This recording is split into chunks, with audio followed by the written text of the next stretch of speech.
China की एक बहुत बड़ी मेट्रो कोच मैन्युफैक्चर कंपनी को भारत ने टाटा बाय बाय बोल दिया है, जिसके बाद कंपनी काफ़ी ज़्यादा खुन्नस में आ गई, जिन्होंने इस मामले को भारत के हाई कोर्ट में दर्ज करा दिया। लेकिन कंपनी को क्या पता कि जंगल में रहकर शेर से दुश्मनी बिल्कुल नहीं लेनी चाहिए। यहाँ दोस्तों इस काम को कर दिखाया है BMRCL ने। सो वीडियो काफ़ी ज़्यादा इंटरेस्टिंग रहने वाला है, आप वीडियो को लास्ट तक ज़रूर देखिएगा। लेकिन 80% लोग वीडियोस देखने के बाद चैनल को सब्सक्राइब ही नहीं करते हैं।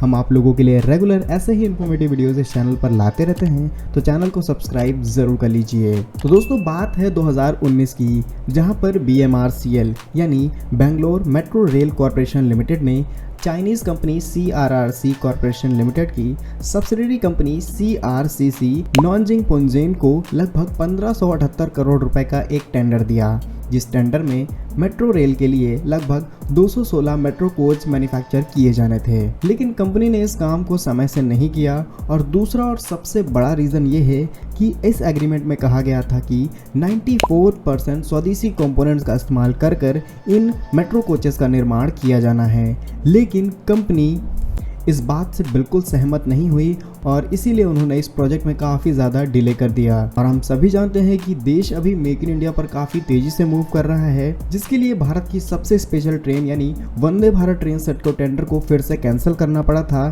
सिर्फ एक रीज़न था कि जहां पर चाइनीज़ कंपनी CRRC ने पार्टिसिपेट किया था, और वही गलती कंपनी ने यहाँ पर भी की। 94% मेड इन इंडिया कंपोनेंट्स का इस्तेमाल ना करके वो इम्पोर्ट कराने के ऊपर बात राजी करवाना चाह रही थी, और जिसके लिए कंपनी ने कर्नाटका हाई कोर्ट के अंदर ये मामला पेश किया है। इसी के साथ में BMRCL के द्वारा कंपनी को दिए गए नोटिस के अनुसार कंपनी लगभग 372 करोड़ रुपए की बैंक गारंटी भुगतान करने के लिए बोल रही है, जिसके बाद इस मामले को बेंगलोर मेट्रो ने फरवरी में आगे एक्सटेंड कर दिया है। और आप लोग बोलेंगे कि यहाँ पर चाइनीज़ कंपनी ने पार्टिसिपेट क्यों किया, क्योंकि 2019 में इंडिया और चाइना के बीच में इतने बड़े विवाद नहीं थे, जिस वजह से कंपनी ने यहाँ पर पार्टिसिपेट किया।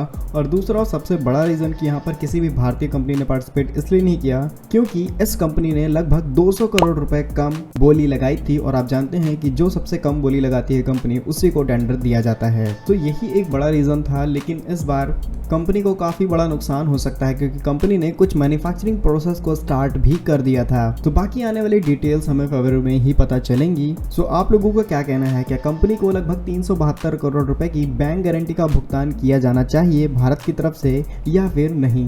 अपनी राय कमेंट बॉक्स में जरूर लिखिएगा। भारत के ऐसे ही यूजफुल एंड इन्फॉर्मेटिव वीडियोस पाने के लिए आप हमारे यूट्यूब चैनल को सब्सक्राइब जरूर कर लीजिए। मिलेंगे हम आपको एक नई और इंटरेस्टिंग वीडियो में, तब तक के लिए वंदे मातरम, भारत माता की जय।